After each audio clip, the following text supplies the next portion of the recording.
Assalamualaikum warahmatullahi wabarakatuh. Alhamdulillah wassalatu wassalamu ala Rasulillah wa ala alihi wa sahbihi wa mawalah wa la hawla wa la quwata illa billahi wa ba'du.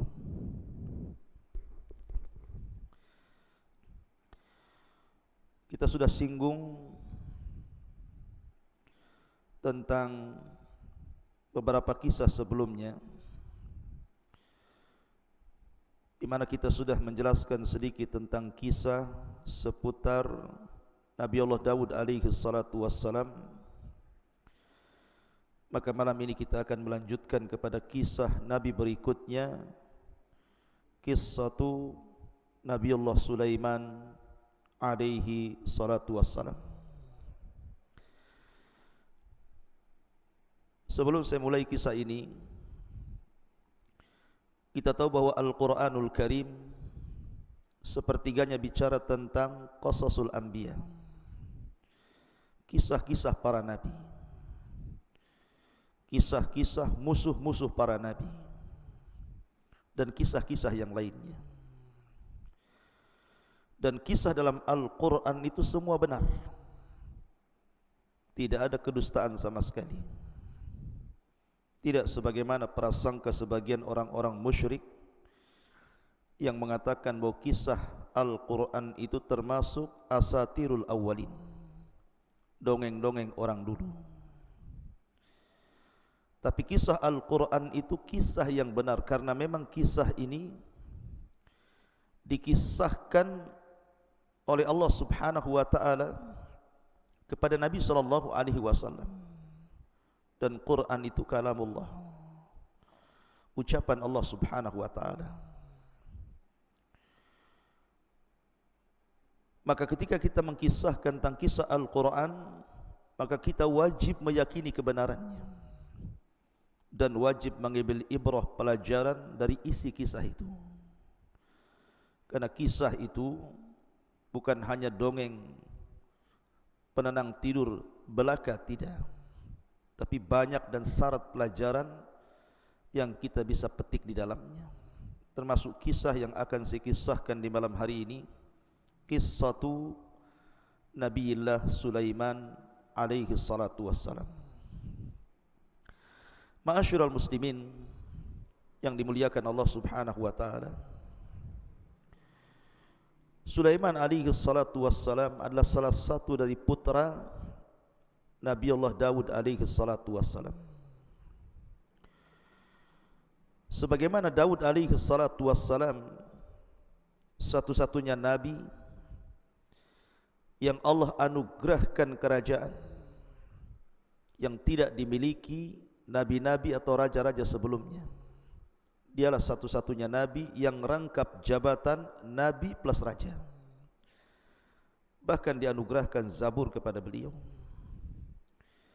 Beliau sangat dicintai Bani Israel. Maka ketika putranya Nabi Allah Sulaiman alaihi salatu wassalam meneruskan tampuk kepemimpinan ayahnya, menjadi nabi plus juga raja, maka Nabi Allah Sulaiman pun sangat dicintai Bani Israel karena akhlaknya, keadilannya, ucapannya, hukumnya, dan begitu seterusnya. Bani Israel cocok dengan Nabi Allah Sulaiman alaihi salatu wassalam. Dan Allah Subhanahu wa ta'ala pahamkan kepada Sulaiman bukan hanya bahasa manusia, bahkan seluruh hewan-hewan yang bicara dia paham. Mau hewan buas, mau hewan jinak, mau hewan terbang, mau hewan yang berjalan di bumi, Sulaiman paham bahasa mereka. Bahkan bukan hanya itu saja, Nabi Allah Sulaiman dianugerahkan mampu menundukkan bangsa jin. Padahal bangsa jin gaib bagi kita. Allah Subhanahu wa ta'ala yang mengatakan, innahum yarakum min haitsu la tarawnahum. Mereka melihat kita, tapi kita tidak bisa melihat mereka. Tapi Nabi Sulaiman alaihi salatu wassalam mampu menundukkan makhluk yang gaib bagi kita, jin. Makanya suatu ketika Nabiullah Sulaiman alaihi salatu wassalam mengumpulkan seluruh pasukannya dari kalangan manusia, dari kalangan jin, dari kalangan hewan-hewan, burung-burung, hewan ternak, hewan jinak, hewan buas, dikumpulkan semuanya. Kemudian Nabiullah Sulaiman berkhutbah di hadapan mereka, dan itu digambarkan dalam Al-Quran. Wa waritha Sulaiman Daud wa qala ya ayyuhan nasu ullimna mantiqat tayri wa utina min kulli syai'in inna hadha lahuwal fadlul mubin. Dan Nabiullah Sulaiman alaihi salatu wassalam mewarisi kerajaan dan kenabian dari ayahandanya Nabiullah Daud alaihi salatu wassalam. Karena yang dimaksud warisan dari Daud itu bukan warisan harta. Karena Nabi SAW yang mengatakan nahnu ma'syaral anbiya la nuwarrithu ma taraknahu sadaqah. Kami semua para nabi, kata Rasul, tidak mewariskan harta. Semua harta kami adalah sedekah. Jadi kalimat wa waritha Sulaiman Daud di sini artinya Nabi Daud alaihi salatu wassalam mewariskan kepada Sulaiman itu kerajaan dan kenabian. Dan itu keistimewaan yang luar biasa, menggabungkan dua keistimewaan langit dan bumi. Wa qala, kemudian Sulaiman berkata, berkhutbah di hadapan pasukannya itu, ya ayyuhan nas, wahai manusia, ulimna mantiqat tayrin, telah diajarkan kepada kami bahasa burung. Wa utina min kulli syai'in, dan telah diberikan kepada kami segala sesuatu yang tidak dimiliki manusia. Kemudian Nabiullah Sulaiman mengatakan inna hadza lahuwal fadlul mubin, tentu ini semua adalah karunia yang nyata yang Allah Subhanahu wa taala anugerahkan kepadaku.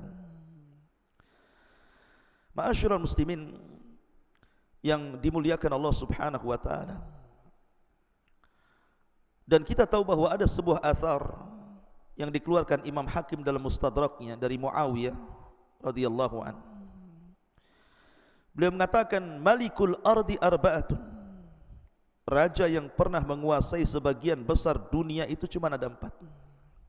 Sulaiman ibn Daud, kemudian Dzulqarnain, kemudian Bukhtun Nasr, kemudian Namrud. Itulah 4 raja yang pernah menguasai sebagian besar dunia. Dan para ulama mengatakan la syakka fi anna a'zamahum hukman alal itlaq kana Sulaiman. Dan dari 4 raja yang pernah menguasai sebagian besar dunia, yang paling besar kekuasaannya secara mutlak adalah Nabiullah Sulaiman alaihi salatu wassalam, dibandingkan Dzulqarnain ataupun Bukhtun Nasr ataupun Namrud di zaman Nabiullah Ibrahim alaihi salatu wassalam. Ma'asyiral muslimin yang dimuliakan Allah Subhanahu wa taala, dan Nabiullah Sulaiman alaihi salatu wassalam itu punya aturan ketika mentertibkan tentara-tentaranya. Maka dia memiliki aturan yang sangat ketat, yang sangat ketat luar biasa. Makanya kemudian Allah Subhanahu wa taala mengatakan wa khusyira li Sulaiman junudahu minal jinni wal insi wat tayri fahum yuzaun. Dan untuk Sulaiman dikumpulkan bala tentaranya dari jin, manusia, bahkan burung-burung, lalu mereka berbaris dengan tertib luar biasa. Di Sulaiman selalu melihat kondisi bagaimana pasukan dari kalangan manusia, kemudian pasukan jin, kemudian pasukan burung-burung, dan pasukan hewan-hewan yang lainnya. Dan itu luar biasa. Seorang jenderal perang selalu memperhatikan pasukannya. Ma'asyiral muslimin yang dimuliakan Allah Subhanahu wa taala, lah kisah Nabiullah Sulaiman alaihi salatu wassalam di dalam Al-Quranul Karim ini cukup banyak, karena Allah Subhanahu wa taala menyebutkan kisah Sulaiman ini di beberapa ayat dalam Al-Quran, di beberapa surat dalam Al-Quran, bahkan belasan ayat menjelaskan tentang kisah Sulaiman alaihi salatu wassalam. Ma'asyiral muslimin yang dimuliakan Allah Azza wa Jalla, di antara kisah-kisah yang disebutkan di dalam Al-Quranul Karim adalah kisah Sulaiman alaihi salatu wassalam bersama seekor semut. Dan itu disebutkan di dalam suratul Naml. Allah Subhanahu wa taala berfirman, hatta idza atau ala wadin namlah qalat namlatun ya ayyuhan namlu udkhulu masakinakum la yakhtimannakum Sulaiman wa junuduhu wa hum la yash'urun. Allah Subhanahu wa taala mengatakan, sampai suatu ketika pasukan Sulaiman sampai di sebuah lembah yang disebut dengan Wadi Namlah. Memang lembah itu penuh dengan semut di mana-mana.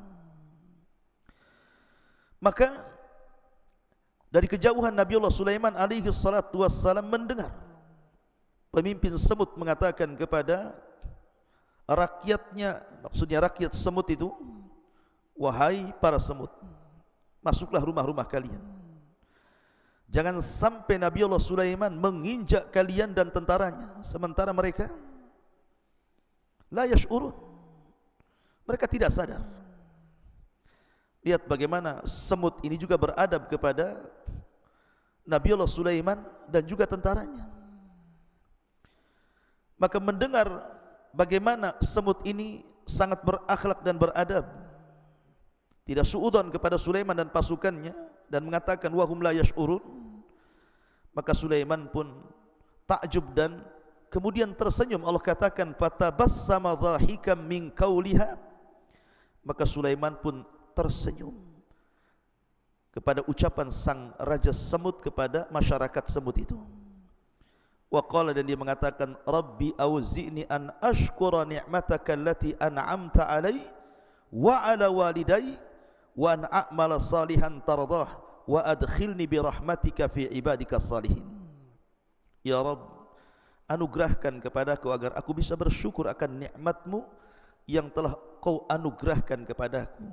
Nikmat bisa paham dengan bahasa-bahasa binatang yang tidak diberikan kepada para nabi, baik sesudah dan sebelumnya. Dan juga bersyukur kepada kedua orang tuaku karena sudah mewarisi kerajaan dan juga kenabian, Nabi Allah Daud alaihi salatu wassalam. Dan agar aku bisa beramal saleh yang kau ridhai, dan kau masukkan aku dengan rahmatmu termasuk hamba-hambamu yang saleh. Subhanallah, jarang sekali orang yang Allah anugerahkan nikmat yang banyak bersyukur kepada Allah Azza wa Jalla. Terkadang baru diberikan harta saja orang sudah melampaui batas.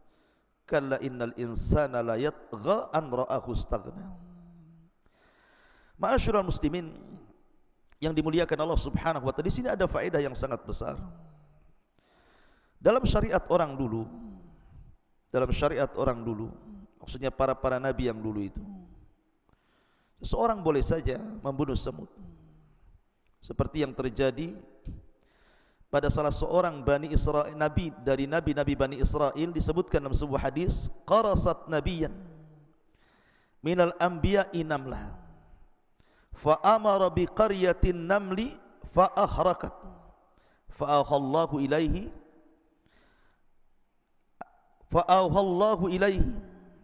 an qarasatka namlatun ahlakta ummatan minal umami tusabbih. Ada seorang nabi dari nabi-nabi Bani Israel digigit oleh seekor semut.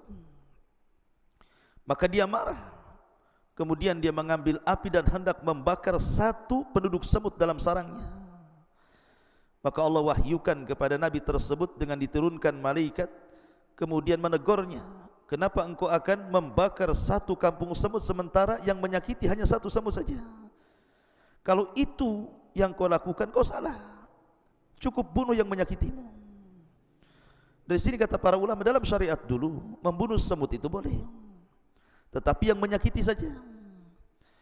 Maksudnya membunuh dengan cara membakarnya. Tetapi dalam syariat kita, syariat Islam, tidak boleh kita ini membakar semut dengan api, karena Rasul mengatakan la yu'adzibu bin nar illa rabbun nar. Tidak boleh mengadab dengan api kecuali Rabb pemilik api, Allah Subhanahu wa taala. Ma'asyiral muslimin yang dimuliakan Allah Subhanahu wa taala. Jadi kisah ini disebutkan dalam Al-Qur'an. Bagaimana Nabiullah Sulaiman alaihi salatu wassalam paham dengan bahasa semut. Di sana ada kisah-kisah lain tentang kisah Nabiullah Sulaiman alaihi salatu wassalam dengan semut, tetapi kisah ini tentu sebagiannya adalah cerita-cerita Israiliyat, cerita-cerita yang tidak tercantumkan dalam kitab-kitab induk Islam. Tapi Nabi SAW mengatakan dalam sebuah hadis, Nabi SAW, hadithu am bani Israel wala haraj, tidak mengapa ceritakan tentang kisah Israiliyat selama tidak bertentangan dengan Al-Quran dan Sunnah. Tapi kalau bertentangan dengan Al-Quran dan Sunnah tidak perlu diceritakan. Maka sebagai pengetahuan saja kita akan ceritakan beberapa kisah tentang kisah Nabiullah Sulaiman dengan semut dalam beberapa kisah. Pertama, suatu ketika Nabiullah Sulaiman alaihi salatu wassalam duduk jalisan ala syatil bahri, duduk di tepi sungai. Tiba-tiba dia melihat semut membawa habbah qamhin. Semut ini membawa satu butir gandum. Tiba-tiba kemudian mengarah ke sungai tadi.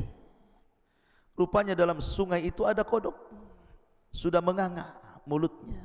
Tiba-tiba semut itu masuk ke mulut kodok itu.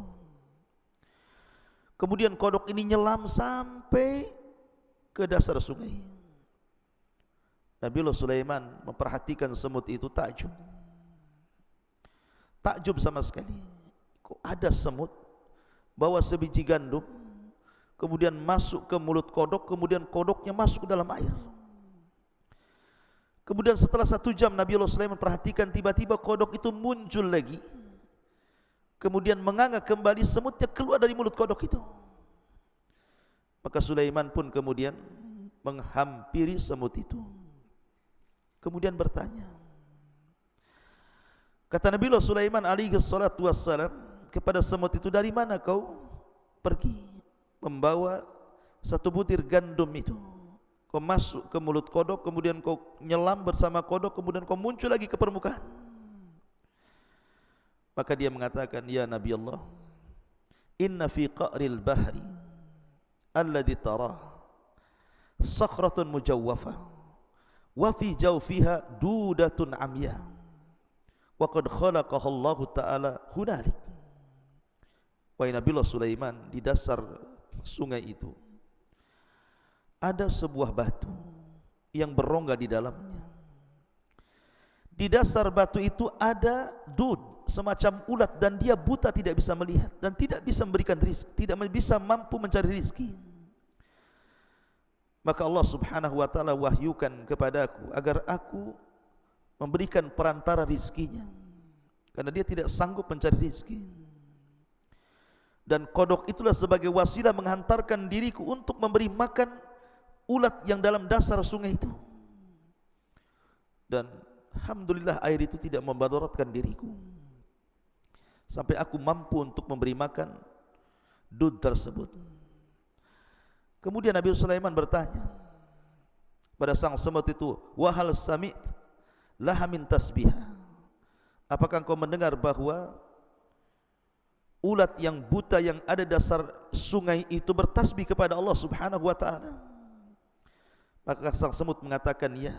Innaha taqul, dia mengatakan, ya ma la tansani fi jawfi hadhihi sakhrati tahta hadhihi lujjah birizkika la tansa ibadaka al-mu'minin birahmatika. Maka dia mengatakan, wahai zat yang tidak pernah melupakan diriku, yang berada di rongga batu di bawah sungai ini, berikan rizki kepadaku dengan rahmatmu. Maka Nabiullah Sulaiman takjub dengan kisah ini. Bagaimana dud, semacam ulat di dalam sungai, dalam batu yang berongga itu bisa bertasbih kepada Allah Subhanahu wa ta'ala. Dan ini membenarkan firman Allah Subhanahu wa ta'ala dalam surah Al-Isra ayat 44, tusabbihu lahu tusabbihu lahu as-samawatu sab'u wal ardu wa man fihin wa im min syai'in illa yusabbihu bihamdi walakin la tafqahuna tasbihahum. Dan segala sesuatu itu semua bertasbih dengan memujinya, akan tetapi kalian tidak paham tasbih mereka. Makhluk Allah bertasbih. Ma'asyiral muslimin yang dimuliakan Allah Azza wa Jalla, sekali lagi kisah ini kisah Israiliyat, tidak terdapat dalam kitab-kitab sunnah, hanya sebagai pengetahuan saja. Kemudian kisah yang kedua masih kisah Israiliyat. Jadi suatu ketika Nabiullah Sulaiman alaihi salatu wassalam berjumpa dengan seekor semut. Kemudian Nabi Sulaiman bertanya kepada semut itu, kam yakfika minat ta'am fil amil wahid. Berapa lama kau bisa bertahan dalam setahun dari makanan yang Allah rizkikan kepadamu? Maka kemudian sang semut mengatakan, yakfini thalatha habbatin min qamhin aw syair. Kalau bagiku, kata semut ini, mencukupkan 3 butir gandum, itu sudah cukup untuk kumakan dalam setahun. Faqama Sulaiman alaihi salatu wassalam wa akhadha hadhihi an-namlah thumma wada'aha fi ulbatin wa wada'a ma'aha thalatha habbat minal qamhi. Maka Sulaiman pun kemudian berdiri mencari botol. Kemudian dilubangi botol itu untuk supaya hawa masuk. Diambilnya semut itu, dimasukkan ke dalam botol. Kemudian diambilnya 3 butir gandum, dimasukkan ke dalamnya. Kemudian ditinggalkan begitu saja. Kemudian setelah 1 tahun sempurna, Nabiullah Sulaiman kembali untuk melihat semut yang ada dalam botol itu. Kemudian dilihatnya semut itu masih hidup, dan dilihatnya tidak habis. 3 butir tidak habis dalam setahun, rupanya cuma 1 butir setengah dihabiskan. Yang 1 butir setengahnya lagi tidak habis dimakan. Maka kemudian Nabiullah Sulaiman mengatakan kepada sang semut, anti takulina thalatha habbat fil amil wahid, falimada akalti habbatan wa nisf. Dulu 1 tahun yang silam kau katakan dalam 1 tahun ini cukup bagimu 3 butir gandum, tapi kenapa kau sisakan 1 butir setengah dan kau makan 1 butir setengah yang lainnya? Lihat bagaimana semut mengajarkan tawakal kepada kita. Faqalat, maka semut ini mengatakan, ya Nabi Allah, lama kuntu harratun taliqatun kuntu a'lam anna rizki 'ala Allahi fala yansani wa amma lamma kana rizki 'alaika anta khashita anta wa amma lamma kana rizki 'alaika fa ana khasyitu an tansani. Maka sang semut mengatakan, wahai Nabi Allah, ketika aku tidak berada dalam botol itu, aku bebas kemana-mana. Maka aku tahu rizkiku ada pada tangan Allah Azza wa Jalla, dan Allah tidak mungkin melupakan diriku. Ya, karena Allah mengatakan, wa ma min dabatin fil ardi illa 'ala Allah rizquha. Tidak ada binatang yang melata di permukaan bumi ini kecuali ada rizkinya masing-masing dari Allah Subhanahu wa ta'ala. Akan tetapi ketika kau masukkan aku ke dalam botol, maka aku tahu rizkiku ditanggung dirimu, karena aku tidak bebas mencari rizki kemana-mana. Aku tidak bisa keluar dari botol ini. Makanya aku hanya memakan 1 butir setengah dan membiarkan 1 butir setengah yang lainnya, karena takut engkau tidak datang dan kau lupa kepada aku. Subhanallah ya, pelajaran yang luar biasa. Semut mengajarkan tauhid, mengajarkan tawakal kepada kita.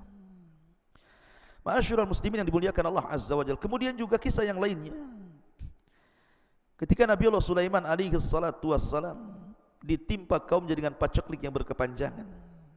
Tanah sudah retak, kering, kelontang, tidak ada hujan. Maka Nabiullah Sulaiman mengajak pasukannya untuk istisqa, meminta hujan kepada Allah Azza wa Jalla. Berangkatlah mereka ke tanah lapang, dan Sulaiman bergerak duluan.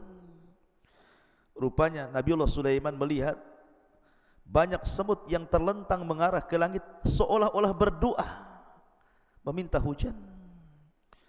Maka Nabiullah Sulaiman alaihi salatu wasallam mengatakan kepada pasukannya, irji'u ila buyutikum, qad kufikum bidu'ain namlah. Kembali ke rumah-rumah kalian.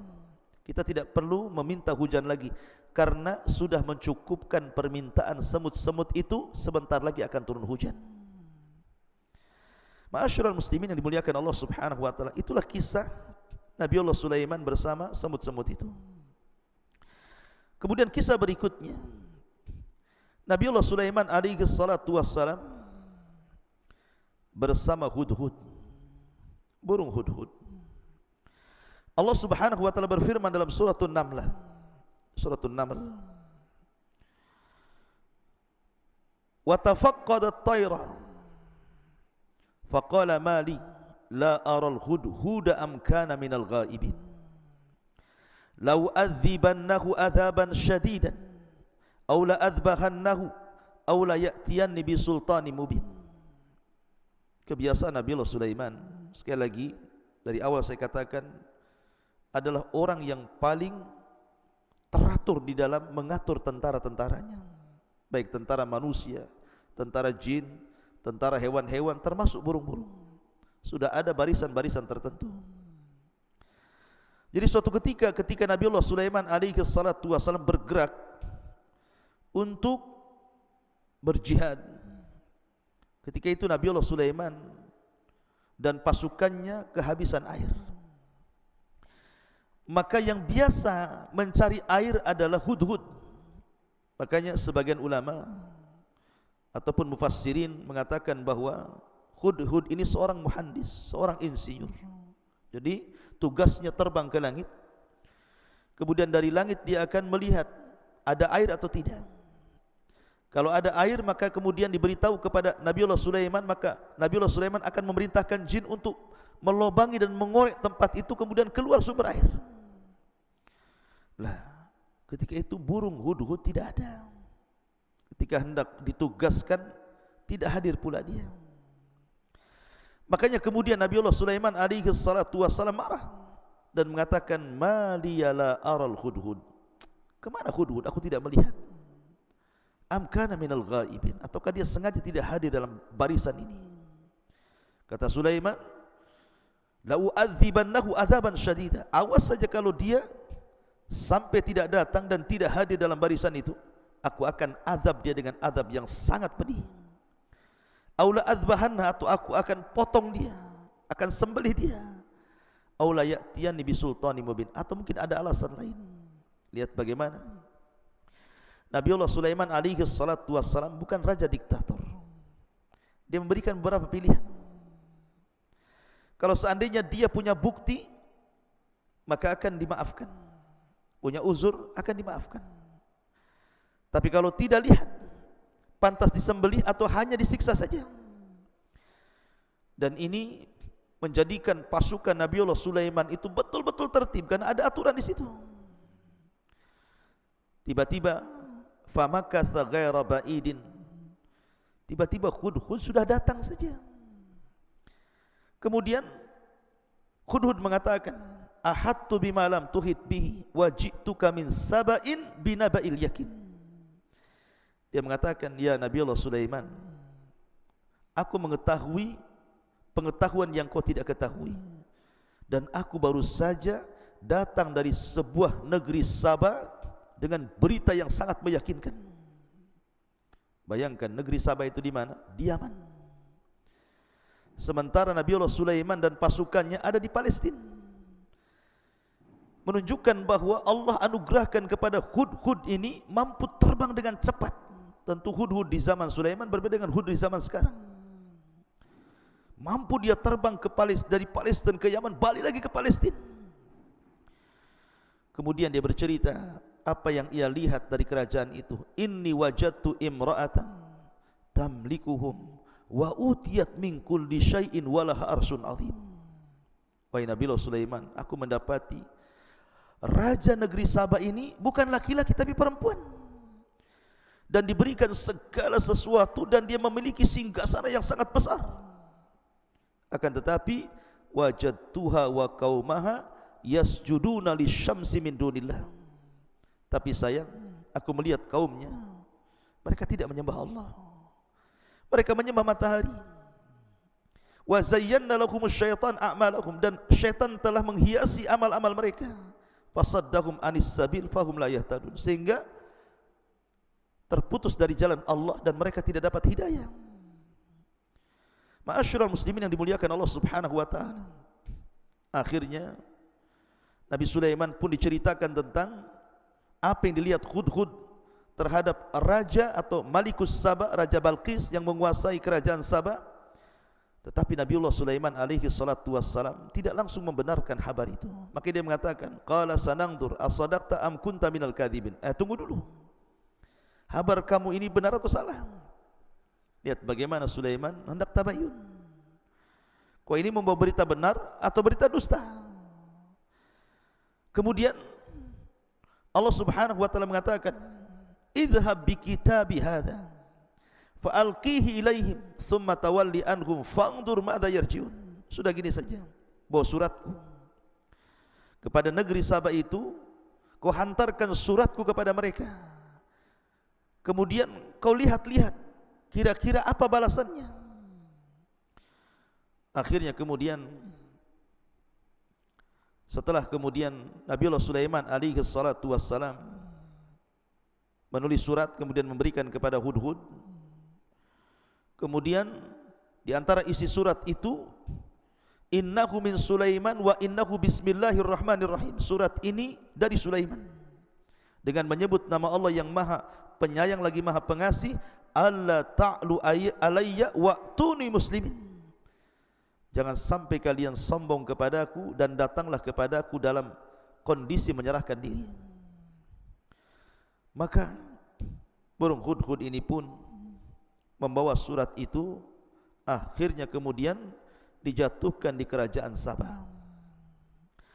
Ma'asyiral muslimin yang dimuliakan Allah Azza wa Jalla, ketika surat itu sampai di kerajaan Saba dan diterima oleh ratunya, Ratu Balqis, maka Ratu Balqis membaca surat itu. Kemudian dia pun mengumpulkan para pembesarnya. Qalat ya ayyuhal mala'u aftuni fi amri ma kuntu qati'atan amran hatta tashhadun. Wahai para pembesar, berilah aku pertimbangan dalam perkaraku ini. Aku tidak pernah memutuskan sebuah perkara sebelum kalian hadir dalam majlisku. Kemudian datanglah para pembesar kerajaan Saba ini, dipimpin rapat Ratu Balqis secara langsung. Kemudian dibacakan surat daripada Nabiullah Sulaiman alaihi salatu wassalam. Tapi apa yang terjadi? Qalu, mereka mengatakan, nahnu ulu quwwatin wa ulu ba'shin syadid wal amru ilaiki fangduri madza ta'murin. Kita ini memiliki kekuatan besar, keberanian yang luar biasa untuk berperang. Kalau mereka, maksudnya Nabiullah Sulaiman, hendak perang, kita perang. Kita tunjukkan kekuatan kita kepada dia.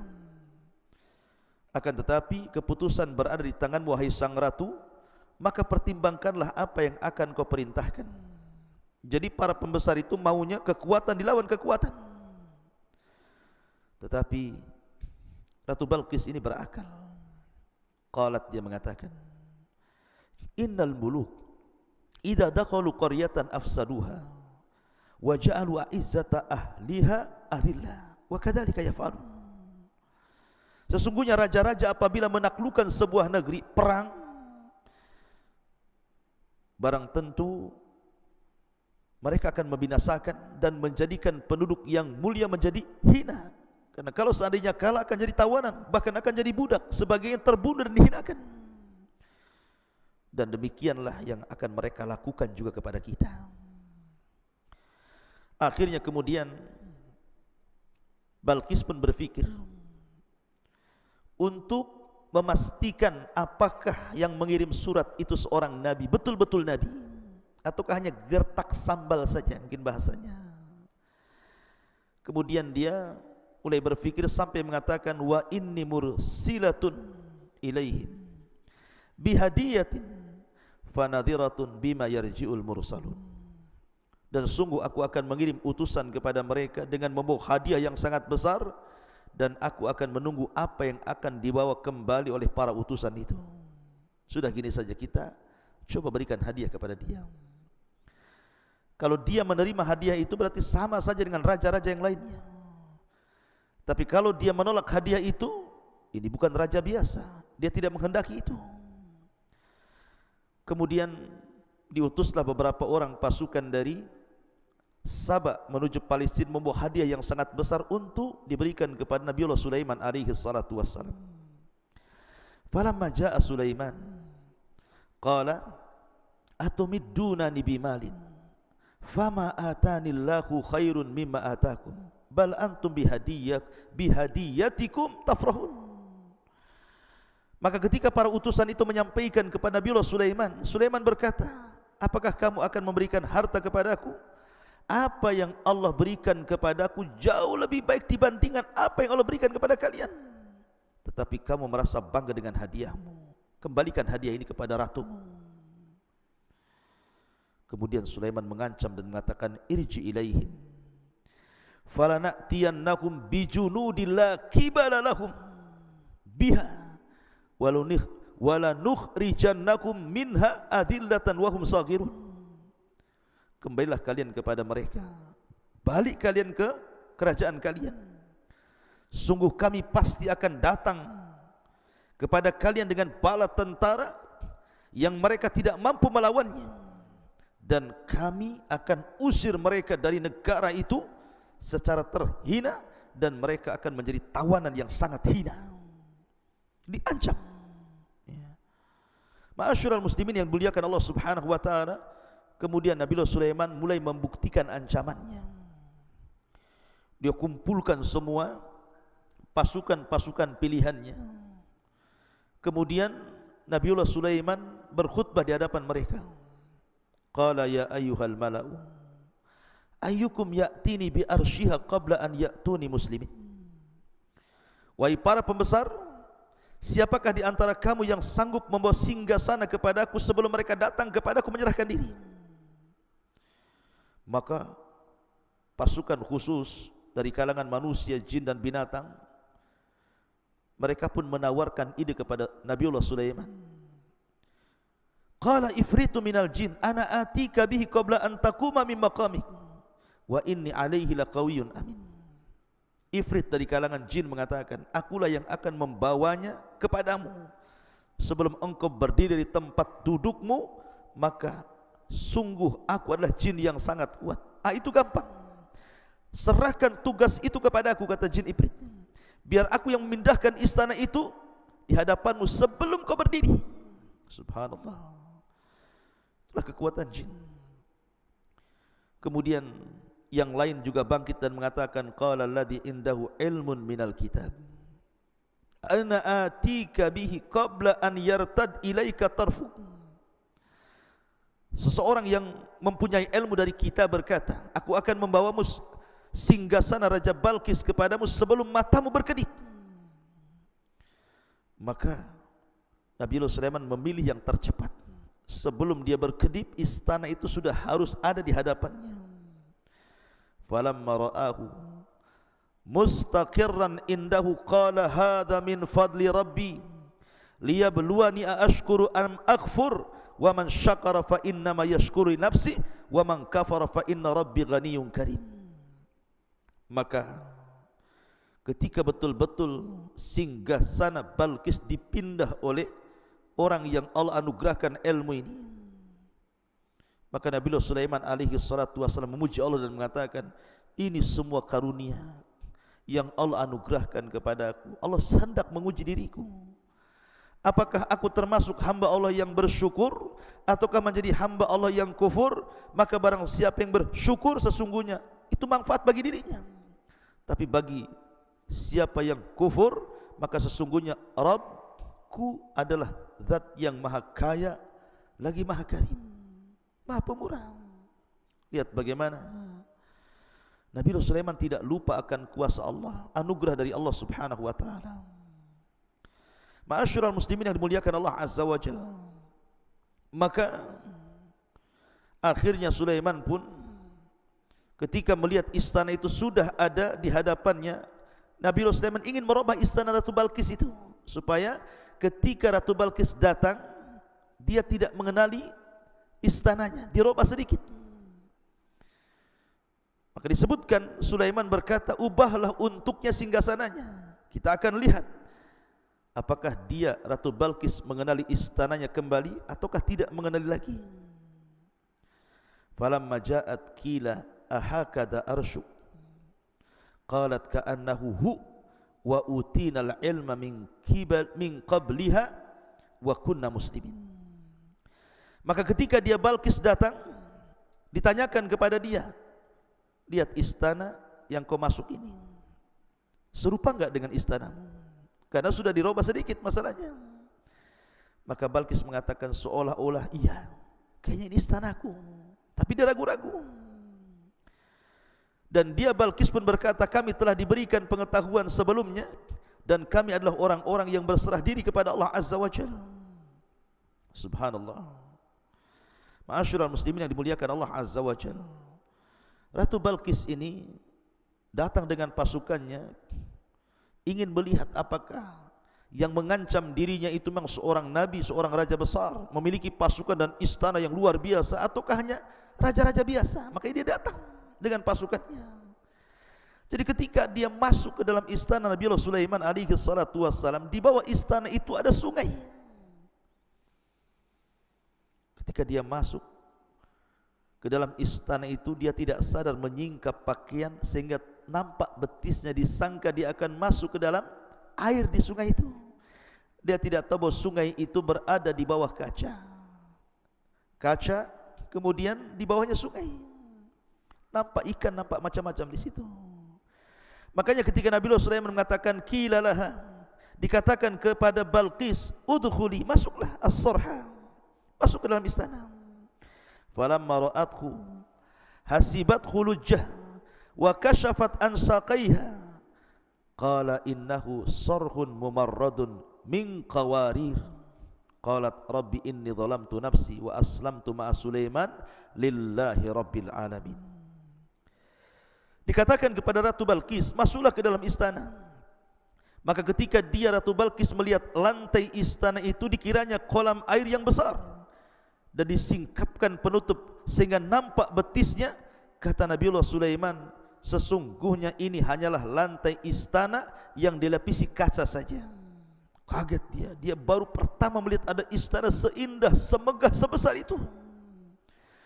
Baru dia mengakui bahwa ini bukan raja biasa, bahwa dia seorang nabi.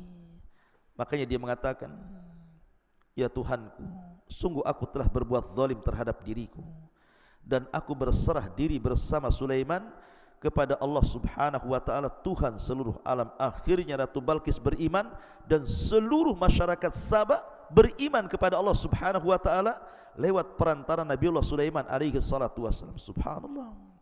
Lihat bagaimana terkadang Allah Subhanahu wa ta'ala menghantarkan hidayah kepada manusia itu disebabkan oleh seekor burung.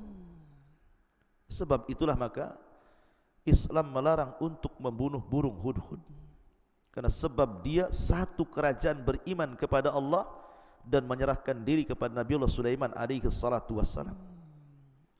Ma'asyiral muslimin yang dimuliakan Allah Subhanahu wa ta'ala, itu di antara kisah Nabiullah Sulaiman bersama hudhud. Ada kisah yang lain yang menarik dari Nabiullah Sulaiman alaihi salatu wassalam. Disebutkan dalam sebuah Suratus Sad ayat 30 sampai 35 beberapa kisah juga tentang Nabiullah Sulaiman alaihi salatu wassalam. Di antaranya kisah Nabiullah Sulaiman bersama kuda.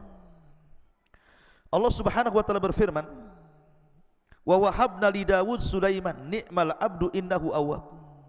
Id uridu alaihi bil asyi as-safinatul jiyad. Qala faqala inni ahbabtu hubbal khair an dzikri rabbi hatta tawarat bil hijab rudduha alayya fatafiqa massan bis su'i wal a'naq." Allah Subhanahu wa taala berfirman, dan kepada Nabi Daud kami karuniakan anak bernama Sulaiman. Dia adalah sebaik-baik hamba, sungguh dia sangat taat kepada Allah Azza wa Jalla. Tentu seorang orang tua dianugerahkan anak yang saleh, luar biasa bahagianya. Ingatlah ketika pada suatu sore dipertunjukkan kepada Sulaiman kuda-kuda yang jinak tetapi sangat cepat larinya. Maka dia berkata, sesungguhnya aku menyukai segala yang baik dari kuda itu, yang membuat aku ingat akan kebesaran Tuhanku sampai dia tidak sadar matahari mulai terbenam. Maka Sulaiman pun kemudian marah kepada kuda-kuda yang sudah melalaikan dia dari solat. Bawalah semua kuda-kuda itu kepadaku. Lalu dia mengusap-usap kaki dan leher kuda tersebut. Ada sebagian ahli tafsir mengatakan bahwa Nabiullah Sulaiman alaihi salatu wasallam dicintakan dengan kuda karena dia memang suka berjihad, berperang. Maka dia suka dengan kuda-kudanya Sulaiman itu banyak, ribuan. Ya. Karena itu bagian daripada pasukannya. Jadi suatu sore Nabi Sulaiman sedang membariskan kuda-kuda itu. Karena kesukaan dia kepada kuda yang baik gitu ya. Dia bariskan kuda-kuda itu, tidak sadar kalau seandainya ketika dia membariskan kuda-kuda itu kemudian mengusap satu persatu, merapihkannya, rupanya dia dilupakan dari solat di waktu petang, solat sebelum terbenam matahari. Ketika kemudian matahari terbenam diingatkan bahwa dia belum sholat. Akhirnya dia marah sama kuda-kuda itu. Kemudian dia meminta agar kuda-kuda itu didekatkan kepadanya dan dia sembelih semua kudanya. Karena disebabkan sudah melalaikan dia dari sholat sebelum terbenam matahari. Subhanallah. Bagaimana Nabiullah Sulaiman alaihi salatu wassalam tidak mau ada hal-hal yang menyebabkan lalainya dia beribadah kepada Allah Azza wa Jalla. Banyak di antara kita sudah tahu perkara itu melalaikan, masih juga kita lakukan. Sudah tahu pekerjaan itu bisa melalaikan dari zikir kepada Allah, masih juga kita kerjakan. Tapi lihat, ini pelajaran besar dari Nabiullah Sulaiman alaihi salatu wassalam. Karena kuda-kuda itu, walaupun Sulaiman sangat cinta dengan kuda-kuda itu, karena melalaikan dari ibadah kepada Allah, disembelih semuanya, disedekahkan kepada fuqara wal masakin. Dari sini akhirnya Allah Subhanahu wa ta'ala gantikan kepada Sulaiman yang jauh lebih baik daripada kuda-kuda itu. Apa? Allah tundukkan angin kepadanya. Jadi biasanya dia menunggang kuda yang sangat cepat gitu ya. Akhirnya Allah ganti dengan menunggang angin sehingga dia bisa merintahkan angin itu kemana saja dia sukai. Makanya kemudian Nabi Sulaiman alaihi salatu wassalam setelah menyembelih kuda-kudanya dan dia tidak punya tunggangan lagi karena semua disembelih dan disedekahkan kepada fuqara wal masakin, sebagai gantinya Allah tundukkan angin sebagai kendaraannya. Dan anehnya setiap Nabiullah Sulaiman naik angin itu tidak membuat dia jatuh. Dia bisa terbang sesuka dia. Ma'asyiral muslimin yang dimuliakan Allah Subhanahu wa ta'ala. Dan itu ada kaidah dalam Islam. Sebagaimana sabda Nabi sallallahu alaihi wasallam, "Man taraka syai'an lillahi awwadallahu khairan minhu." Barang siapa yang meninggalkan sesuatu karena Allah, maka Allah ganti sesuatu itu yang jauh lebih baik lagi. Subhanallah.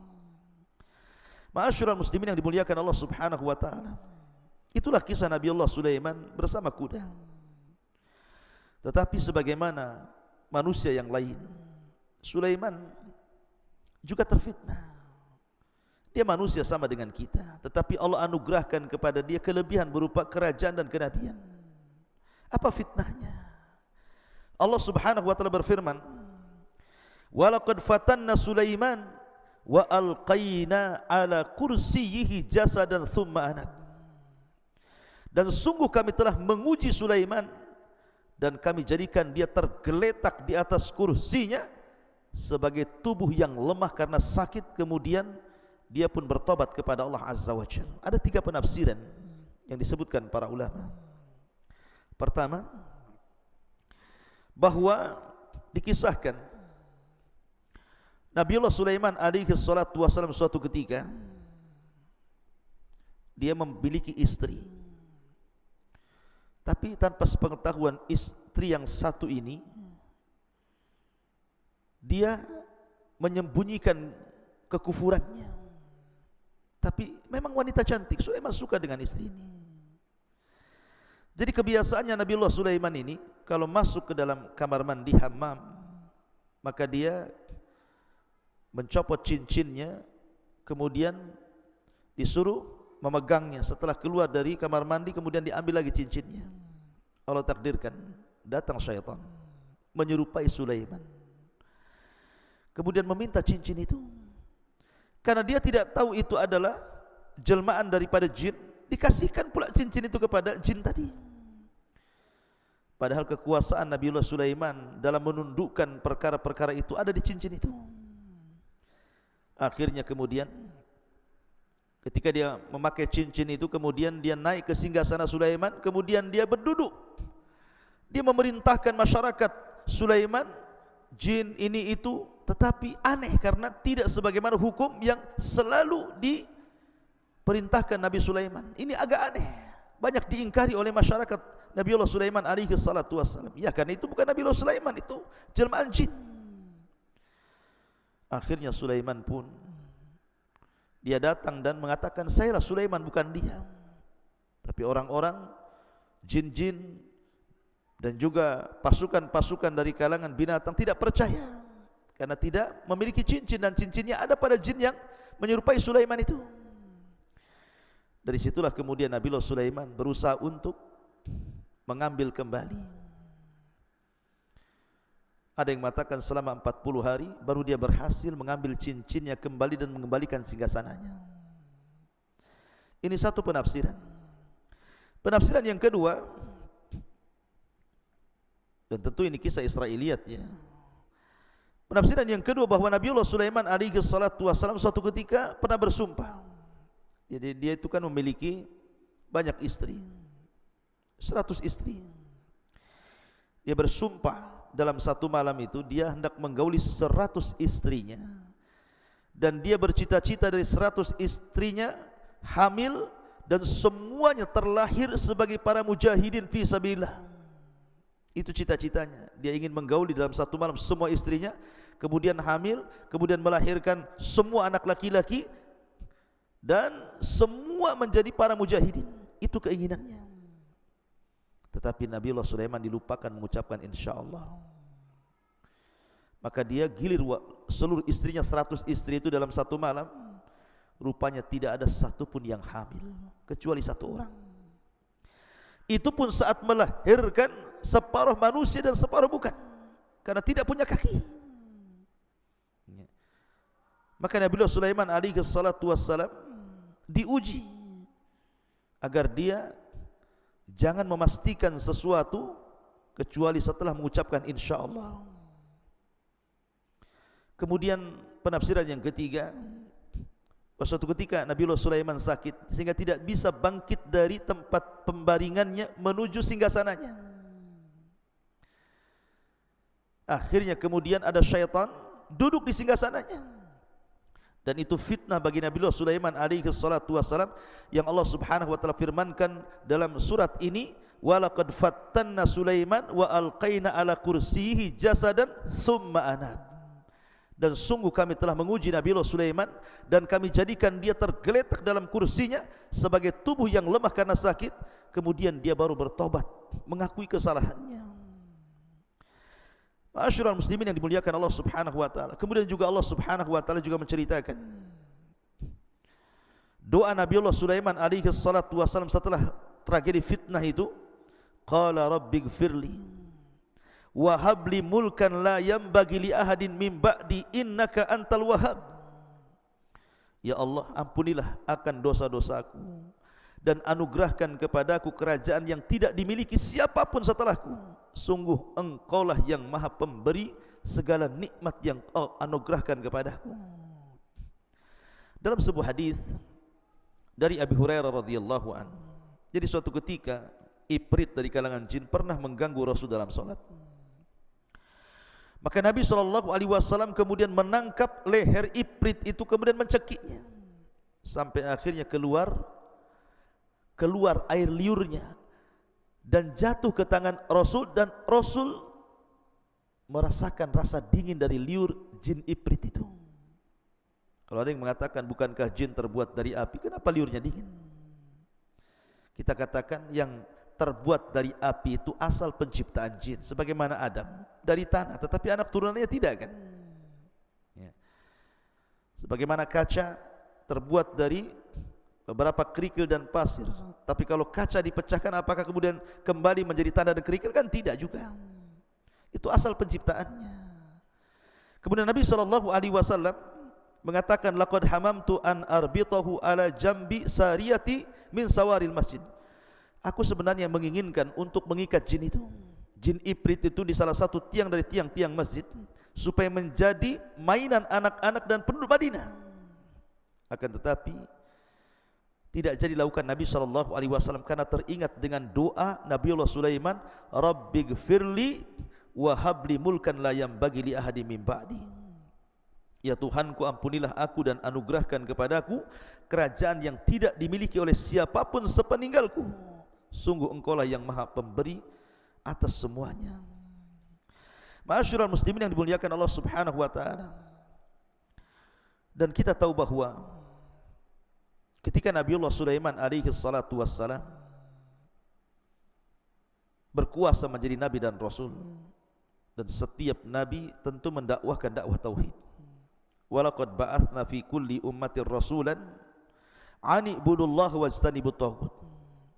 Dan kami utus pada tiap-tiap umat ini seorang rasul, tugas mereka sembahlah Allah, tauhidkan Allah, esakan Allah, dan jauhi sesembahan selain daripada Allah Subhanahu wa taala. Seluruh para nabi mendakwakan dakwah tauhid, termasuk Nabiullah Sulaiman. Maka dalam bentuk mentauhidkan Allah, ketika Nabiullah Sulaiman alaihi salatu wasallam menjadi raja dan nabi, dia mengancam kepada tukang-tukang sihir yang mempraktekkan sihirnya akan dibunuh. Dan Nabiullah Sulaiman menggerakkan pasukannya untuk merampas seluruh kitab-kitab sihir yang ada pada tukang-tukang sihir. Maka bergeraklah pasukan ke penjuru dunia untuk mengambil semua kitab-kitab sihir, agar jangan ada satupun yang mempelajari kitab-kitab itu. Kemudian diletakkan di satu sunduk, di satu kotak, kemudian diletakkan di bawah singgasananya. Kemudian dia mengancam, siapapun yang mengambil kotak ini dan dia seorang jin, maka pasti terbakar. Tetapi siapapun yang mengambil kotak ini dari kalangan manusia, kubunuh dia. Maka sejak saat itu tidak ada satupun jin yang berani menyentuh kotak itu, dan tidak ada satu manusia pun yang mendekatinya, sehingga menggugurkan seluruh para dukun. Tidak ada dukun-dukun lagi yang berani mempraktekkan perdukunannya. Subhanallah. Tetapi orang-orang Yahudi justru menuduh Sulaiman alaihi salatu wassalam yang mempelajari sihir untuk menyihir orang-orang, sehingga mereka mengatakan Sulaiman itu kafir. Maka Islam membantah dan mengatakan, wa ma kafara Sulaiman walakinna syayatina kafaru. Sulaiman tidak kafir, setan-setan itu yang kafir. Kemudian masuk pada cerita Harut dan Marut, dan itu kisah yang lain. Ma'asyiral muslimin yang dimuliakan Allah Azza wa Jalla. Lah, Nabiullah Sulaiman alaihi salatu wassalam itu adalah orang yang pertama kali membangun Masjidil Aqsa. Masjid di dunia ini yang mulia hanya 3, Masjidil Haram, Masjid Nabawi, dan Masjidil Aqsa. Lah, yang pertama dibangun Masjidil Haram oleh Ibrahim alaihi salatu wassalam. Kemudian yang kedua Masjidil Aqsa dibangun oleh Nabiullah Sulaiman alaihi salatu wassalam. Dan yang ketiga Masjid Nabawi dibangun oleh Rasul kita Muhammad sallallahu alaihi wasallam. Tetapi secara keutamaan tentu Masjidil Haram lebih utama dibandingkan Masjid An-Nabawi. Masjid Nabawi lebih utama dibandingkan Masjid Al-Aqsa, karena kita lihat dari segi pahala orang yang sholat di dalamnya. Siapa yang sholat satu kali sholat di Masjidil Haram sama dengan 100.000 kali sholat di masjid-masjid yang lainnya. Siapa yang sholat di Masjid Nabawi sama dengan 500 atau 1.000 kali sholat dibandingkan di masjid-masjid yang lainnya. Dan sholat di Masjidil Aqsa sama dengan 500 kali sholat dibandingkan di masjid-masjid yang lainnya. Tapi secara pembangunan, maka Aqsa kedua, baru setelah itu Nabawi. Yang pertama Masjidil Haram.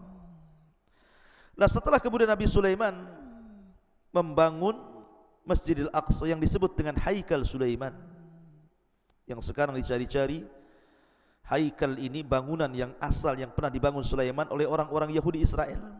Karena ada sebuah keyakinan, kalau seandainya haikal Sulaiman, bangunan asli Masjidil Aqsa, kemudian sudah tampak pondasinya, kemudian dirobohkan Masjidil Aqsa dalam pelebarannya, kemudian dikembalikan kepada haikal yang asli, maka orang-orang Yahudi meyakini akan datang penolong bagi mereka. Itu keyakinan mereka, dan ini keyakinan batil. Intinya bahwa Nabi Sulaiman membangun Masjidil Aqsa. Kemudian setelah itu dia pun meminta kepada Allah Subhanahu wa taala 3 perkara. Sa'alallahu hukman yusadifu hukmahu.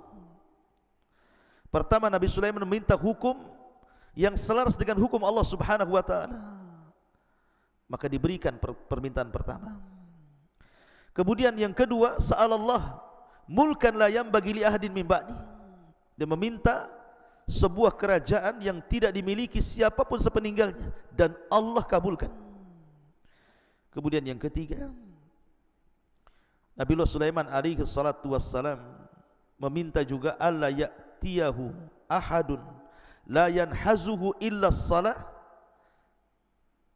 bahwa siapapun yang masuk ke Masjidil Aqsa tidak ada niat kecuali salat. An yukhrijahu min khati'atihi kayaumin waladathu ummuhu. Keluar dari masjid sudah hilang semua dosa-dosanya. Dan Rasul mengatakan wa arju an yakuna qad utiyahu tsalitsa, dan aku berharap Allah Subhanahu wa taala juga memberikan permintaan Nabiullah Sulaiman yang ketiga. Dan Rasul pernah salat di Masjidil Aqsa pada saat peristiwa Isra dan Mi'raj. Ma'asyiral muslimin yang dimuliakan Allah Subhanahu wa taala. Dan banyak kisah-kisah Nabiullah Sulaiman alaihi salatu wassalam. Kita masuk pada wafatnya. Jadi disebutkan di dalam Al-Quranul Karim bagaimana wafatnya Nabiullah Sulaiman alaihi salatu wassalam. Allah katakan falamma qadayna alaihi al-maut ma dallahum ala mautihi illa dabatul ardi ta'kulu min sya'atahu falamma kharra tabayyanatil jin allau kanu ya'lamunal ghaiba ma labithu fil adzabil muhin. Maka tatkala kami putuskan akan kematian Sulaiman, tidak ada yang menunjukkan kematiannya kecuali rayap yang menggerogoti tongkatnya. Ketika Sulaiman kemudian tersungkur, jatuh, dan semua orang, jin, binatang tahu bahwa Sulaiman meninggal dunia, maka jin-jin itu kemudian mengatakan seandainya mereka tahu yang gaib, tentu mereka tidak akan berada dalam adab yang sangat dihinakan. Kalau tahu Sulaiman meninggal, kami ngapain bekerja lagi, mungkin bahasa seperti itu untuk Nabi Sulaiman yang sudah mati. Jadi ada yang mengatakan bahwa Nabiullah Sulaiman alaihi salatu wassalam di akhir hayatnya selalu menyendiri di Baitul Maqdis yang sudah dibangunnya, dan beliau tidak pernah keluar dari mihrabnya berhari-hari. Bahkan ada yang mengatakan sampai 1 tahun tidak keluar dari mihrabnya. Dia hanya menyuruh orang untuk mengantar makanan dan terus sholat dan beribadah kepada Allah Subhanahu wa ta'ala.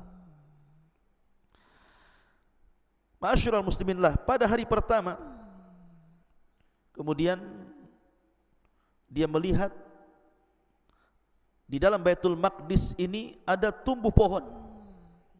Kemudian dia memandangi pohon tersebut dan berkata, siapa namamu? Jadi berkata kepada pohon, siapa namamu? Maka pohon itu mengatakan,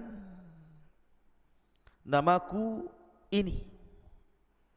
Jauh pohon itu. Kemudian Nabi Sulaiman alaihi salatu wassalam mengatakan, melihat pohon yang lain, kamu siapa namanya dan apa fungsimu? Maka pohon ini mengatakan, aku namanya si ini dan fungsiku sebagai obat-obatan. Lalu pada akhirnya Nabi Sulaiman melihat satu pohon yang tumbuh. Kemudian ketika ditanya siapa namamu, dia mengatakan Khurubah. Khurubah itu artinya pohon perusak.